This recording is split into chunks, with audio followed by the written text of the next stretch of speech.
Hello guys, you watching verified reaction YouTube channel. मैं हूं सबा इस्माइल और मेरे साथ ही हैं नवीद बलोच। कैसे हैं आप सब? उम्मीद करते हैं आप सब खैरियत से होंगे। तो आज हम जिस वीडियो पे रिएक्ट करने वाले हैं वो है Indian PM Narendra Modi ji security bridge Khan sir की वीडियो पर। जी हाँ, खान सर किसी तारुफ के मुताबिक नहीं, और हम शुरू से ही कहते हुए आ रहे हैं कि चापलूसी नहीं करेंगे, हकायक सच की रोशनी में रिएक्शन देंगे और देखें कि भारतीय नौजवान किस तरह अपनी गवर्नमेंट को, अपने इदारों पर स्क्रूटनी करते हैं, सवाल करते हैं और चीज़ को एक्सप्लोर करने की कोशिश करते हैं कि हमारे इदारे जो हमें दिखा रहे हैं, काम कर रहे हैं, ठीक है या नहीं है।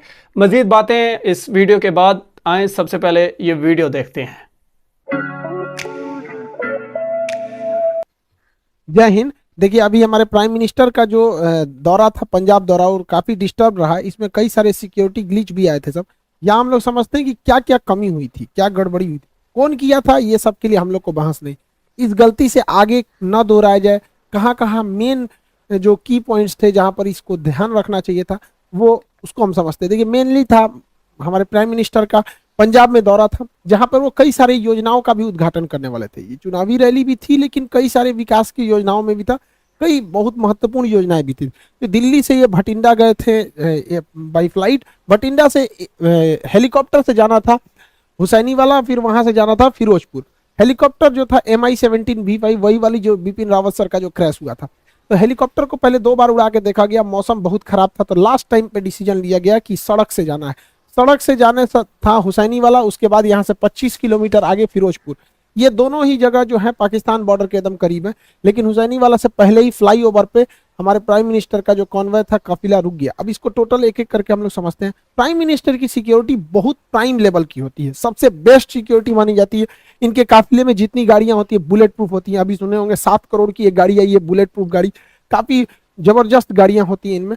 हमेशा आगे चलने पे रोड को क्लियर करा दिया जाता है। तो ये उनकी सिक्योरिटी में जो लगे होते हैं, SPG होती है, स्पेशल प्रोटेक्शन ग्रुप। आप इसमें डायरेक्ट कभी नहीं जा सकते हैं। आपको आर्मी या पैरामिलिट्री फोर्स या पुलिस में बहुत बेहतरीन काम किए रहेंगे तो आपका सिलेक्शन इसमें होता है बहुत बेहतरीन ढंग के, तब आप बनते हैं SPG, special protection group. SPG दिखती है भले सूट में, लेकिन अंदर उनके पूरा बुलेट प्रूफ रहता है। हर चीज वो अंदर रखे रहते हैं। उनके पास बहुत ही लेटेस्ट हथियार होती है, पिस्टल्स होते हैं। आंख पर काला चश्मा होता है कि वो किधर देख रहे हैं पता नहीं चलता है। बुलेट प्रूफ सूट होती है, पिस्टल होता है। हर चीज से ये लैस होते हैं आधुनिक हथियारों से।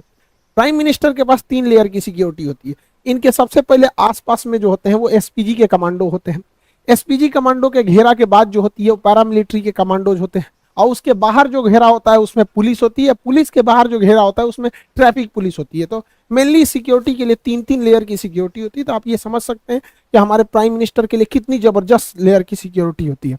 SPG कमांडो में भी कई लेयर होते हैं। कुछ होते हैं जो केवल प्रोटेक्शन देते हैं, कुछ हमला भी करते हैं। हमारे SPG कमांडो के पास जब भी प्राइम मिनिस्टर चलेंगे, देखिएगा इस तरह से बैग लेके लोग चलते रहते हैं। कुछ कमांडो बैग लिए रहते हैं। अब देखेंगे इनके पास हथियार नहीं रहते। और ये जो बैग लिए रहेंगे हमेशा प्राइम मिनिस्टर के पास ही खड़े रहते हैं। ये बैग नहीं है, ये एक्चुअली बुलेट प्रूफ है। जब भी अटैक होगा तो ये बैग इस तरह से खुल जाता है, कई लेयर में ये खुल जाता है, और ये बुलेट प्रूफ होता है। इसको लेके हम हमारे प्राइम मिनिस्टर को चारों ओर से घेर लिया जाता है ताकि बुलेट्स ना लगे। ये जरूरी भी है, हमारे देश के प्राइम मिनिस्टर है, उनकी सिक्योरिटी में कहीं भी कमी नहीं होनी चाहिए। अब हुआ क्या, दिल्ली से वो पंजाब गए। पंजाब एक्चुअली पाकिस्तान से एकदम करीब है, बॉर्डर ही बनाता है। तो पंजाब में यहाँ पर है फिरोजपुर, आप देखिए पाकिस्तान से एकदम सट के है यहाँ पर। तो यहाँ जब गए भटिंडा एयरपोर्ट पर उतर गए। भटिंडा एशिया की सबसे बड़ी सैनिक छावनी है, बहुत ज्यादा, वहां लगभग 1.5 लाख फौजी रहते हैं वहां पे। तो भटिंडा के बाद भटिंडा तो जहाज से लैंड किए, उसके बाद हेलीकॉप्टर से जाना था, मौसम खराब था, इस वजह से ये इन्हें सड़क से जाना पड़ा। यहीं से गलतियां चालू हुई। एक एक करके गलती समझते हैं। 100 किलोमीटर लंबी सड़क को क्लियर कराने की जिम्मेदारी पंजाब पुलिस की थी। सड़क से जाने का रास्ता पहले से तय नहीं था। अचानक मौसम खराब हुआ और हेलीकॉप्टर कैंसिल हुआ, जिस वजह से हुआ। अमूमन इस रास्ते पे 2.5 घंटे लगते हैं। 100 किलोमीटर के सफर में लगभग 2.5 घंटे लगते हैं। महज 3 घंटे के सूचना पर इसे खाली करा लिया गया। इस पे SPG को सवाल उठाना चाहिए कि जहां 2.5 घंटे लगते हैं, 100 किलोमीटर लंबा है, इस पे आप इतना जल्दी क्लियरेंस कैसे दे सकते हैं यहाँ पर। तो यहाँ SPG को आपत्ति जताना चाहिए। और यहाँ पे पंजाब पुलिस के DGP को साथ रहना चाहिए, लेकिन वो वहाँ उपलब्ध नहीं थे। ये गलती थी, वहां पे उन लोग को एक्सेप्ट करना चाहिए। यहाँ पर इन लोग से ये गलती हुई है। यहाँ पर कॉन्वे सबसे ठीक ठाक चल रहा था। अगली गलती देखिए क्या होती है। जब भी राष्ट्रपति प्रधानमंत्री का काफिला जाता है तो उनकी गाड़ियों में एक बहुत बड़ी संख्या होती है, 25 से 40 गाड़ियां रहती हैं। ये गाड़ियों का एक ग्रुप रहता है लेकिन इन गाड़ियों के ग्रुप के आगे 5-7 गाड़ियां चलती हैं जिसे हम कहते हैं, पायलट गाड़ी कहते हैं। उसमें सबसे आगे एक बाइक वाला रहेगा, देखिएगा इसमें, ये देखते रहता है कि सब कुछ, कोई दिक्कत नहीं है। उसके बाद एक पुलिस की जिप्सी रहती है, इसे हम लोग रूट क्लियरिंग पार्टी कहते हैं। ये 5-6 की ग्रुप में रहते हैं सब, और जो मेन काफिला उससे ये 3-4 किलोमीटर आगे होते हैं, ताकि ये पहले ही देख लेते हैं कि कोई गड़बड़ी तो नहीं है। तो जो रूट क्लियरिंग पार्टी थी, जो पायलट गाड़ी थी, इनको दिखाई नहीं, इन लोग की लापरवाही देखिए, इन लोग को नहीं दिखा कि सामने ट्रैक्टर लगाया गया है, रास्ता जाम है। कैसे ये लोग यही रास्ता बताते रहते हैं, वायरलेस पे पीछे कांटेक्ट में रहते हैं। जो मेन काफिला होता है हमारे प्राइम मिनिस्टर का, वो पीछे रहता है 3-4 किलोमीटर, और ये वायरलेस पे रहते हैं कि ऑल क्लियर, हर किलोमीटर पे ये बताते रहते हैं कोई दिक्कत नहीं है, कुछ भीड़ है, यहाँ है, बाकी सब क्लियर। इन लोग को नहीं दिखा कि किसान ट्रैक्टर लेके एक सड़क के किनारे आए हैं, तो इन लोग की भी गलती है। पहले पायलट क्लियरेंस दिया कैसे गया और सड़क पर फंस कैसे गया, तो यहाँ पे भी एक गलती हुई जो पुलिस की गलती थी। अब तक जो गलती बताएं ये सारी पुलिस की थी। अब एसपीजी से कहाँ कहाँ मिस्टेक हुआ उसको हम समझते हैं। स्पेशल प्रोटेक्शन ग्रुप बहुत बेहतरीन है, उनके अरुण कुमार सिन्हा, AK सिन्हा जी हैं, चीफ हैं, अभी IPS अधिकारी हैं, ये बहुत हायर रैंक होता है। कितना बड़ा ये लोग बेवकूफी किए हैं जरा सोचिए। PM का काफिला लगभग आधे घंटे 20 से 30 मिनट फ्लाईओवर पे रोका है लोग, ये लोग बुद्धि देखिए इन लोग का, मतलब पुल पे रोक दिए हैं प्राइम मिनिस्टर को। क्यों? तो भैया पुलवा आगे से जाम है। अच्छा ये बताओ, अगर पीछे से जाम कर देता तो पुलवे पे अटक जाता। अरे भैया अगर आपको 20 मिनट रोकना था, आपको लग रहा था जाम है, तो थोड़ा सा पीछे आके रुकते हैं, पुलवा पे चढ़ के काहे लिए रोके हैं? फ्लाईओवर पे हमारे प्रधानमंत्री को रोक देंगे भाई? ये NSG SPG से सवाल होना चाहिए कि, और ये प्रोटोकॉल में लिखना चाहिए, हिस्ट्री में जो डिफेंस है उसमें पढ़ाना चाहिए कि किसी भी प्राइम मिनिस्टर, राष्ट्रपति या VVIP को फ्लाईओवर पे नहीं रोक सकते। यहाँ 20 मिनट रोक दिए। अगर दोनों ओर से प्रदर्शनकारी के रूप में कोई और अभी आ जाता, क्योंकि ये बॉर्डर से एकदम महज 20 किलोमीटर यहाँ से पाकिस्तान आ जाता है, पाकिस्तान की सीमा चालू हो जाती है, तो काफी करीब है। और नीचे से अगर फ्लाईओवर को उड़ा देता सब कोई ID या विस्फोटक लगा के, तो सारा काफिला नीचे चलाता है यहाँ पे। ऐसा ऐसा तो दिमाग लगा रहे हैं लोग। भाई आप थोड़ा सा पीछे हट जाते, सड़क पे रहते, कभी कुछ होता तो भाग तो सकते थे इधर उधर, फ्लाईओवर दोनों ओर से जाम हो जाता, कहाँ जाते हैं आप लोग? यहाँ पे गलती SPG की थी। यहाँ पर आप लोग को जवाब देना चाहिए, हम लोग तो भाई बताते हैं कहाँ गलती। दूसरी गलती, फ्लाईओवर पे जब हमारे प्रधानमंत्री कह रहे हैं कि हम जिंदा वापस आ गए, मतलब सिचुएशन क्रिटिकल हुई होगी वहां पर, तभी वो ऐसा स्टेटमेंट दे रहे हैं। जब इतना स्टेटमेंट हो गया और आपको वापस लेके आना है, तो आप आधा घंटा बाद लेके आइएगा जी। SPG वाले लोग आप जवाब दीजिए कि हमारे प्राइम मिनिस्टर अंदर बैठे हुए हैं यहाँ पर। अब देखिए हल्का सा मास्क दिख रहा होगा आपको, जब यू टर्न लेना है, देखिए कि आगे किसान है, इंटेलिजेंस रिपोर्ट आपको पहले से पता होगी, माहौल देख लीजिए क्या है क्या नहीं, तुरंत लेके हटिए। 2 से 3 मिनट हो गया, हाँ भाई खत्म, कैंसिल हुआ, रैली कैंसिल हुआ, प्रोग्राम, हम वापस लेके आएंगे। तो SPG हमारे प्रधानमंत्री को आधा घंटा रोक के रखेगी।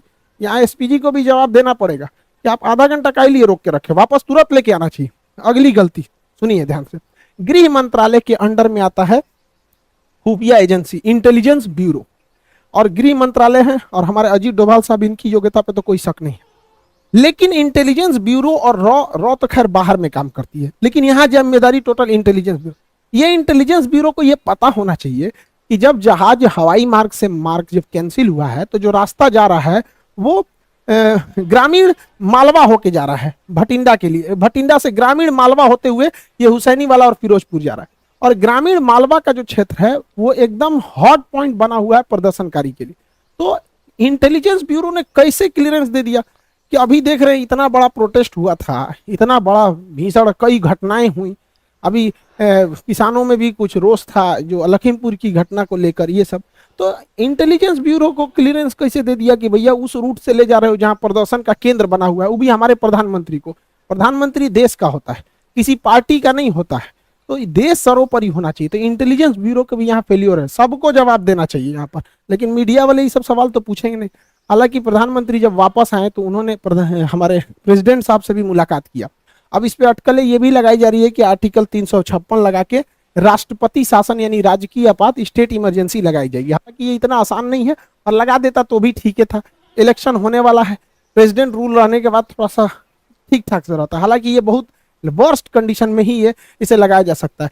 गृह मंत्रालय ने भी पंजाब सरकार से मांगा है कि आखिर ऐसी क्या गलती थी कि कि मुख्यमंत्री वहां से रिसीव करने नहीं आए, तो मुख्यमंत्री का अपना कहना है कि कोरोना प्रोटोकॉल को लेकर जूम में थे, रैली भले करेंगे लोग, वहां कोरोना प्रोटोकॉल नहीं लगेगा, लेकिन प्रधानमंत्री के लिए कोरोना प्रोटोकॉल लगेगा। दूसरा कि मुख्यमंत्री को छोड़ो, हटाओ भैया, तुम आए चाहे ना आए, राजनीतिक मैटर है, लेकिन उस राज्य के डीजीपी को कि प्रधानमंत्री के काफिले में सबसे आगे रहना पड़ता है, और डीजीपी जहां रहेगा पुलिस प्रशासन ऐसे ही रहेगी, क्योंकि किसी भी राज्य का सबसे बड़ा हेड होता है DGP, director general of police.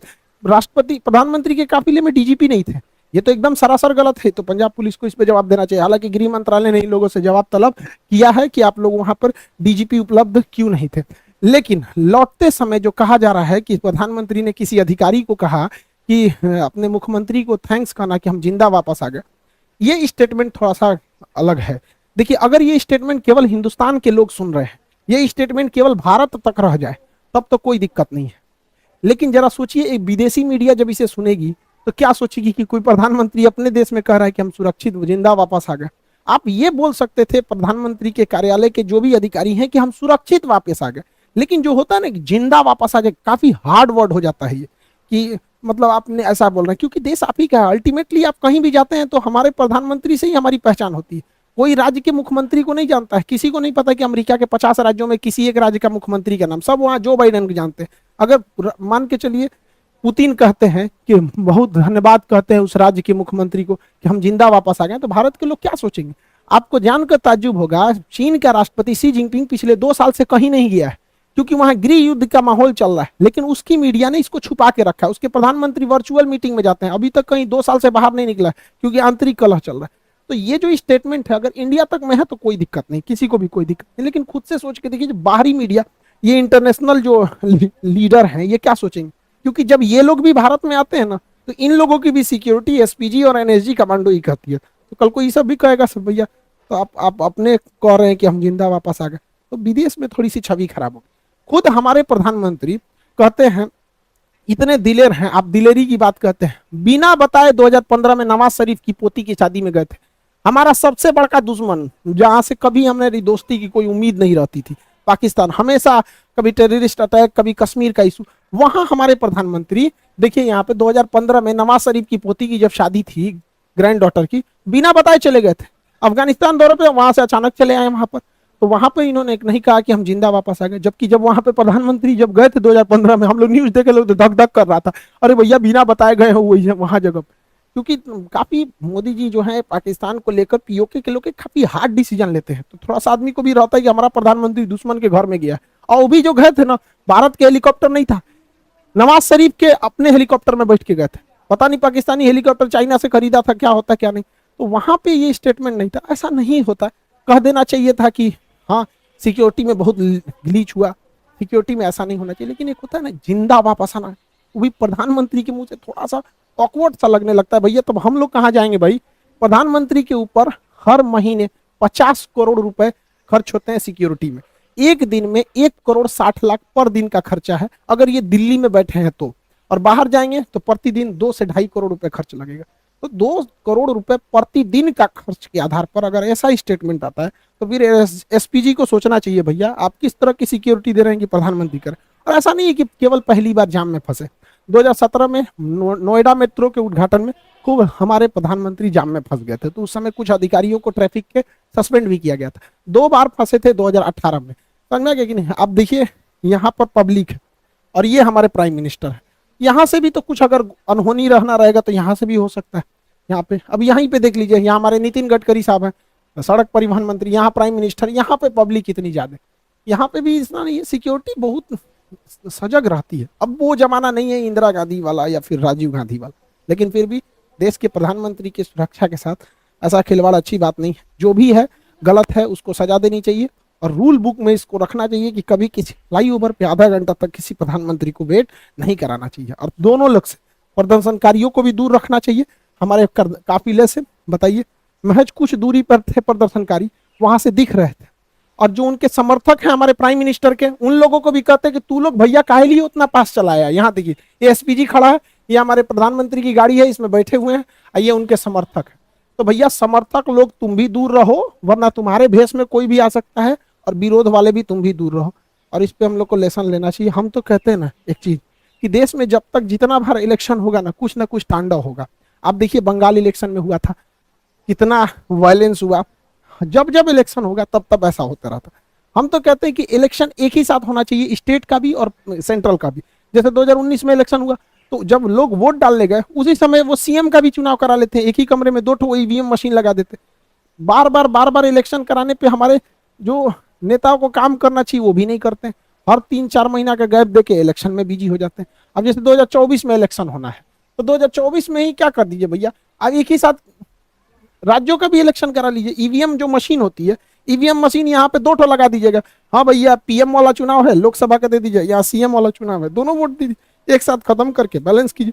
इससे 60,000 करोड़ रुपए की बचत होगी। राज्यों के चुनाव में 60,000 करोड़ रुपए का खर्चा होता है। इस पैसे से सारे किसानों का कर्जा माफ किया जा सकता है, एक बहुत बड़ी समस्या खत्म हो जाती है।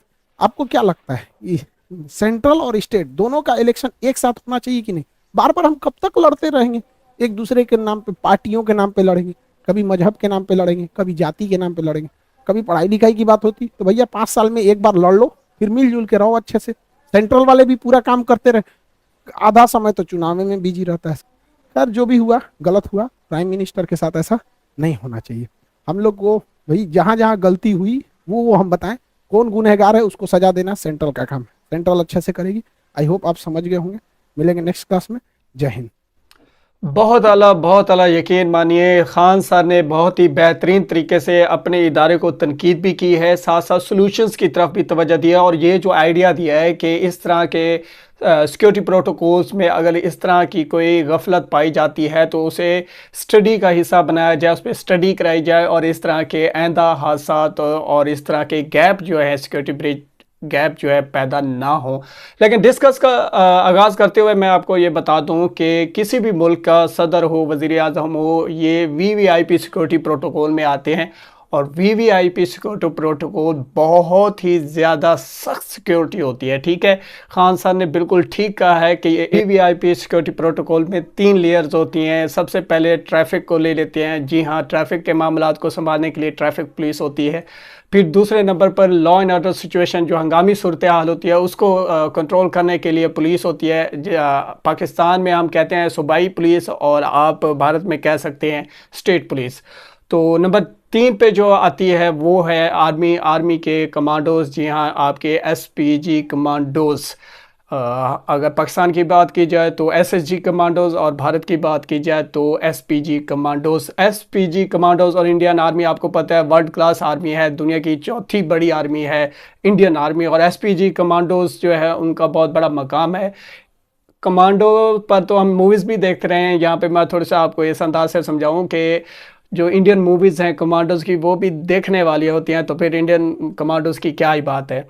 ओवरऑल अगर हम इसको सिचुएशन को देखें तो ये जो 3 लेयर्स होती हैं, इनको एक कंपनी पीछे बैठकर यूँ समझे इंस्ट्रक्शन दे रही होती है, और वो होती है इंटेलिजेंस ब्यूरो। जिसे खान सर ने बताया कि यहाँ पे इंटेलिजेंस ब्यूरो कोई भी गलती है, लेकिन ये वो कंपनी, ये वो डिपार्टमेंट होता है जो इन तीनों लेयर्स को कंट्रोल कर रहा होता है, उन्हें इंस्ट्रक्शन दे रहा होता है, plan A B C D तक इनके पास होता है। जिस तरह पहले इन्होंने हेलीकॉप्टर के थ्रू जाना था, और मौसम की ख़राबी की वजह से या कुछ भी हो सकता था, किसी भी वजूहत की बिना पे प्लान चेंज कर दिया गया, ज़मीनी रास्ते को लिया गया, और ज़मीनी रास्ते की जो क्लियरेंस थी ये पुलिस के ज़िम्मे थी, और डीजीपी वहाँ पर नहीं थे। ये भी बहुत बड़ा सवालिया निशान बनाया, क्योंकि डीजीपी किसी पॉलिटिकल पार्टी का नहीं होता। डीजीपी पुलिस जो होता है वो यूँ समझे इदारे का हेड होता है, और जब बात आ जाए यानी पीएम प्राइम मिनिस्टर की, तो फिर ये प्राइम मिनिस्टर के ताबे होते हैं, लोकल पॉलिटिशियंस के नहीं होते। ये भी सवाल बेहतरीन पैदा किया गया। वही बात है ना, देखें भारतीय नौजवान जो है अपने इदारों को सही तरह से स्क्रूटनाइज कर रहा है, उनसे पूछ रहा है कि यार आपने क्या किया, आप जो कहते हैं उसमें ये फ़र्क क्यों आ रहा है। वीडियो के पूरे पस मंज़र को देखें तो खान सर ने बेहतरीन अंदाज में ये सवाल उठाया है कि इस तरह के जो सिक्योरिटी गैप हैं नेक्स्ट नहीं होने चाहिए, इनको सिक्योरिटी प्रोटोकॉल का हिस्सा बनाएं, इन पे स्टडी कराएं इदारों को, सिक्योरिटी फोर्सेस को, ताकि नेक्स्ट टाइम अगर आप किसी जगह पे जाके स्टे करते हैं तो फ्लाईओवर के ऊपर गाड़ी नहीं रोकनी चाहिए थी। लेकिन यहाँ पर मैं आपको थोड़ी सी रिसर्च के हिसाब से बताऊँ, क्योंकि मैंने भी अपने अंदाज से इस पर रिसर्च किया। आप इसे किसी सिक्योरिटी इदारे से भी आप गपशप कर सकते हैं। जब भी कोई वीवीआईपी का मूवमेंट होती है, सिक्योरिटी ब्रिज टाइप जैसी जगह होती हैं, ये इधर उधर से कवर्ड होती हैं, नीचे इधर उधर पुलिस के और सिक्योरिटी एहलकार मौजूद होते हैं जो मूवमेंट पे नज़र रखते हैं, मूवमेंट को बिल्कुल रोक देते हैं, कंट्रोल कर देते हैं। इसे वीवीआईपी प्रोटोकॉल कहते हैं। तो मुमकिन नहीं था कि फ्लाईओवर के नीचे कोई आके कोई हादसा पेश कर दे, लेकिन फिर भी ये सवाल ज़रूर बनता है और खान सर ने बेहतरीन अंदाज में यह सवाल पूछा है। और आखिर में मैं आपको बता दूं, खान सर ने जो तजवीज़ दी है इलेक्शन के हवाले से कि इलेक्शन स्टेट के और सेंट्रल के एक साथ होने चाहिए, और मैं बड़ा हैरान हो गया कि 7,000 करोड़ रुपए की बचत आएगी अगर इंडिया के अंदर इलेक्शन एक साथ होते हैं। तो यार मेरे ख्याल में इंडिया को इस बारे में सोचना चाहिए। नरेंद्र मोदी जी बहुत ही अच्छे डिसीजन मेकर हैं, उनको भी ये सोचना चाहिए। जहाँ इंडिया की माईशत पे तवज्जो दे रहे हैं, वहाँ पर इंडिया के जो एक्सपेंस कंट्रोल है उस पर भी थोड़ा तवज्जो दें। 7,000 करोड़ रुपए अगर आपको बचत आती है और आप पूरे किसानों का कर्जा माफ़ कर देते हैं तो मेरे ख्याल ये आपके लिए बेहतरीन मौका है। उम्मीद करते हैं आज का हमारा रिएक्ट आपको बहुत पसंद आया होगा। अगर कोई इख्तिलाफ राय रखते हैं तो कमेंट सेक्शन में हमें कमेंट्स करके ज़रूर बताया करें। हमें सपोर्ट करने के लिए हमारी वीडियो को लाइक करें, चैनल को सब्सक्राइब करें, हमारी वीडियोस को अपने दोस्तों में ज़्यादा से ज़्यादा शेयर किया करें। मिलते हैं एक नई वीडियो के साथ, तब तक के लिए गुड बाय।